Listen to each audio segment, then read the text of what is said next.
Alors, pour en discuter, je retrouve David Hurtel, qui est ancien ministre de l'Environnement au Québec. Bonsoir, David.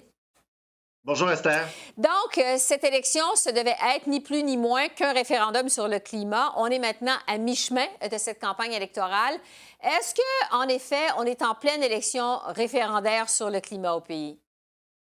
On ne le sent pas vraiment comme ça, Esther. Oui, vendredi a été une énorme journée pour le climat, des chiffres records ici à Montréal et à travers le pays.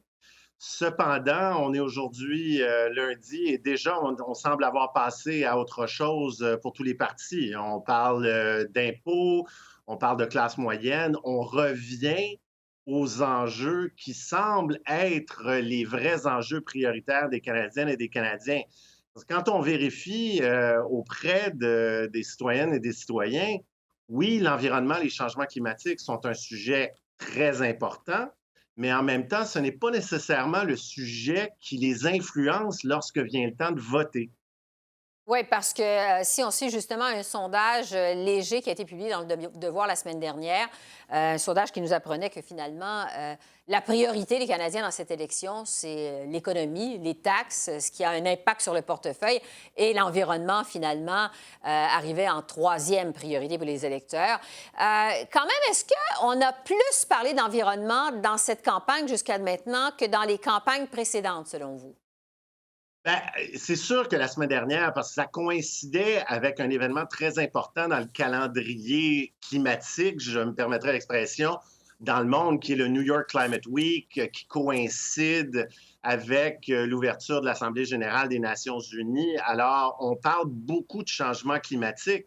Cependant, au niveau électoral, ici au Canada, les partis sont déjà rangés et on le voit, les deux partis qui sont en avance dans les sondages, alors les libéraux et les conservateurs, bon, ça change un peu toujours pour savoir qui est vraiment en tête, mais c'est à C'est peu très près serré. le deux tiers de l'électorat canadien qui sont prêts présentement à voter pour deux partis qui appuient le pipeline Trans Mountain. Alors, quand on parle d'environnement puis de lutte contre les changements climatiques, ben, les partis qui en font leur plateforme, leur parti vert, bien que c'est une campagne assez impressionnante à date pour Elisabeth May, ben, elle ne recueille que, bon, 10-12 dans les sondages.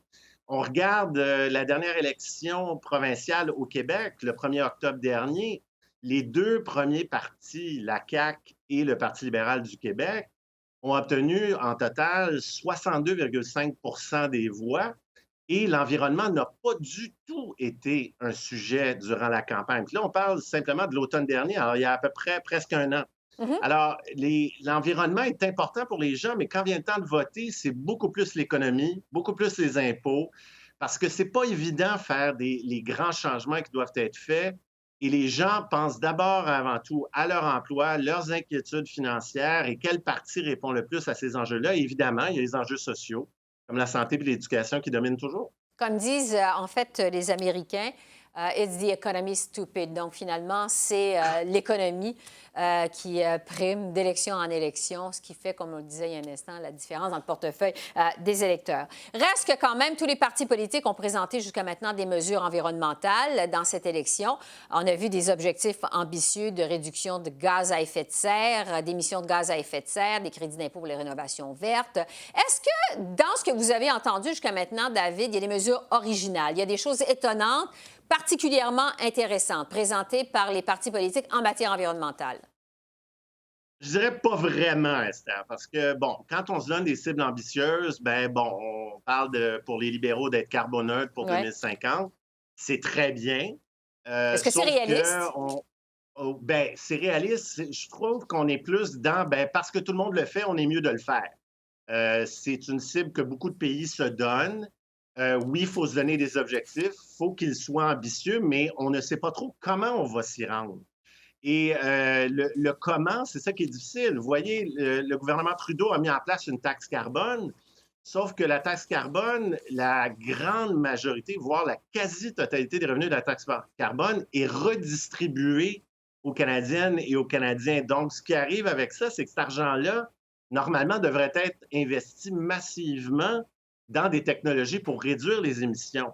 On a vu l'enjeu se produire en Colombie-Britannique où il y avait une taxe carbone, mais la taxe carbone qui, elle aussi, était redistribuée aux citoyennes et citoyens de Colombie-Britannique n'a finalement pas eu d'impact sur les émissions totales en Colombie-Britannique qui ont augmenté. Alors, si on veut mettre en place des moyens sérieux, concrets, ben, il faut investir davantage dans des technologies propres.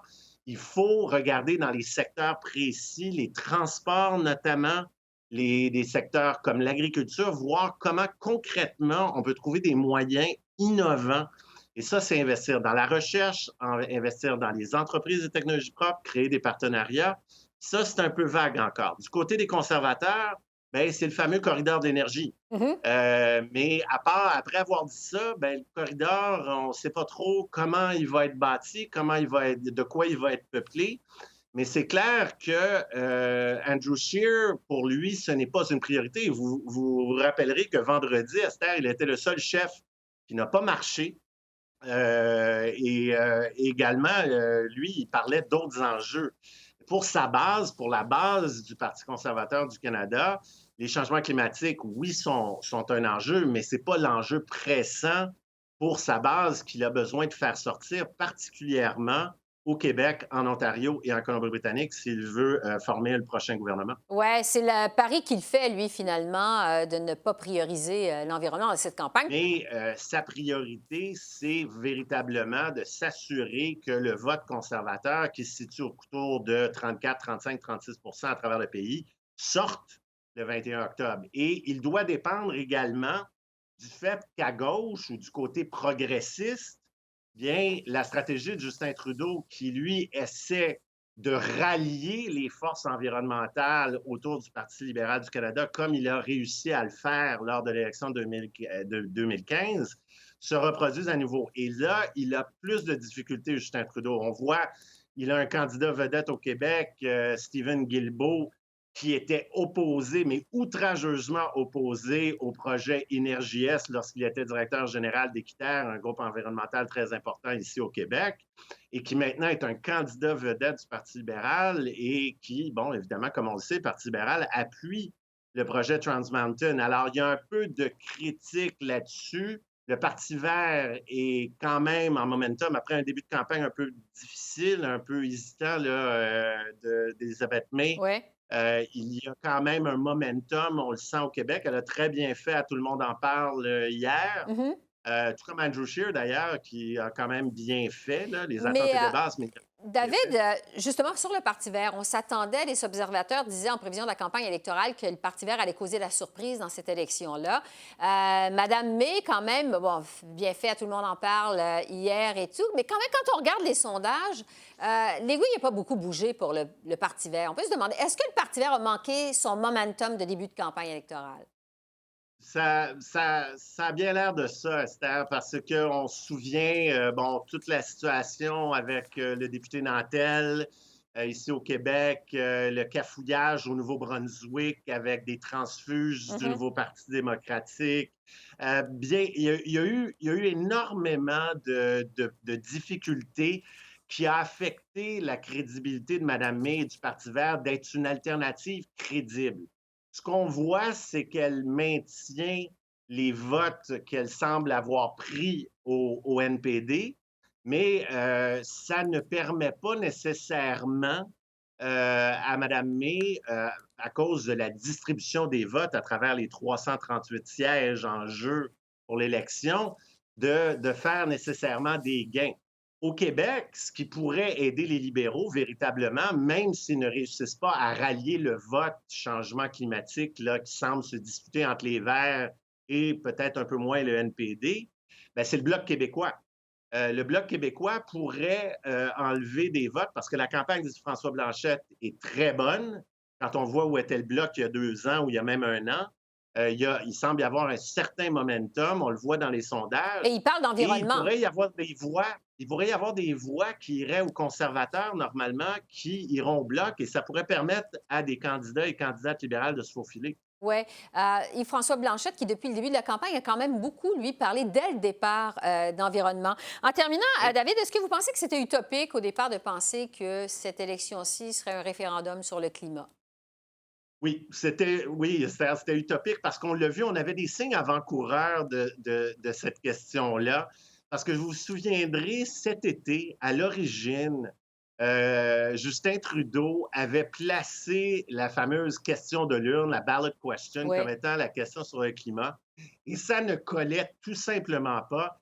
Et il a, peu de semaines plus tard, pivoté vers des attaques contre Doug Ford, vers la famille, vers la classe moyenne. Et c'est depuis ce temps-là qu'il gagne des points. Parce qu'on savait que depuis l'affaire SNC-Lavalin, il avait du retard par Mhm. rapport aux conservateurs. Il n'a pas su renverser la vapeur en parlant de climat, mais il a su renverser la vapeur à partir du moment où il a lié Andrew Scheer à Doug Ford en Ontario, où il a commencé de parler d'enjeux sociaux, d'attaquer Andrew Scheer notamment sur le mariage gay, sur l'avortement, sur des enjeux sociaux comme ça, parler de la classe moyenne. C'est là qu'il a commencé à reprendre du poil de la bête. Et c'est sur ces enjeux-là, d'ailleurs, qu'il parle maintenant, aujourd'hui, à Ouais. peine 3 jours après cette grande marche sur le climat. Donc, à la lumière de ce que vous nous dites, ce serait étonnant de voir les principales formations politiques parler d'environnement dans les 3 dernières semaines de campagne électorale qui restent. Il reste les débats. C'est sûr que les débats vont être importants, mais il va y avoir une section sur le climat. Mais j'ai l'impression que l'électorat a pris sa décision quant au climat, sur quel parti ils vont appuyer. Et comme on le sait, ce n'est pas le principal enjeu pour une grande partie de l'électorat, tant au Québec que dans le reste du Canada. David Hurtel, merci beaucoup pour vos lumières. Très apprécié. Ça me fait plaisir, Esther. Merci à Merci, vous. bye bye.